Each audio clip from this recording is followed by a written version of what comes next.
Un média aujourd'hui, ça coûte rien. Si je voulais être ironique, je vous dirais, si vous êtes milliardaire, allez vous acheter 2 ou 3 médias, c'est complètement en solde sur le marché.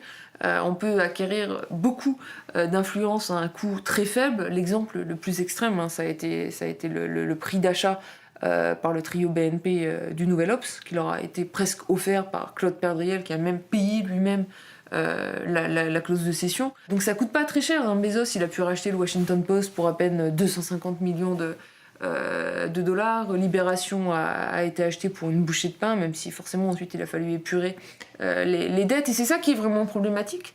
Et c'est aussi pour ça qu'au cours des 7 dernières années, on a vu autant de médias changer de main. Et c'est aussi pour ça que maintenant, il faut faire quelque chose. Parce qu'à un moment donné, ça va être trop tard. Le secteur est en train de se reconcentrer entre les mains d'actionnaires extérieurs au secteur des médias. Quel problème ça pose? Il y en a plusieurs. Le premier problème, c'est le problème de la censure.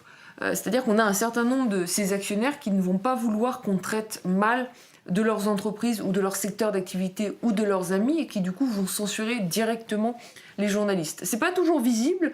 La bonne nouvelle, entre guillemets, je dis ça très ironiquement, avec Vincent Bolloré et ses aventures à Canal+ et à iTélé, c'était pour tous ceux qui ne croyaient pas au risque de censure. Au moins, Bolloré a montré qu'un actionnaire pouvait censurer ce qui était produit par ses journalistes. D'ailleurs, il s'en est jamais excusé, il l'a jamais démenti. Quand on a un actionnaire tout puissant, on peut finalement avoir un actionnaire qui détruit un journal, qui détruit une radio, qui détruit une télévision, qui détruit une source d'information majeure pour les citoyens, en l'occurrence les citoyens français. Il y a un deuxième problème qui est encore plus pervers, parce qu'en fait on peut moins bien le mesurer, donc il est plus difficile à dénoncer, c'est le problème de l'auto-censure. Vous pouvez bien vous douter que pour un journaliste du Monde, c'est extrêmement difficile de parler du secteur des télécommunications. D'ailleurs, c'est difficile non seulement de parler de son actionnaire, Xavier Niel, mais c'est aussi difficile finalement de parler de Drahi, parce que dans un cas comme dans l'autre, on dira mais il a voulu faire plaisir à tel ou il a voulu heurter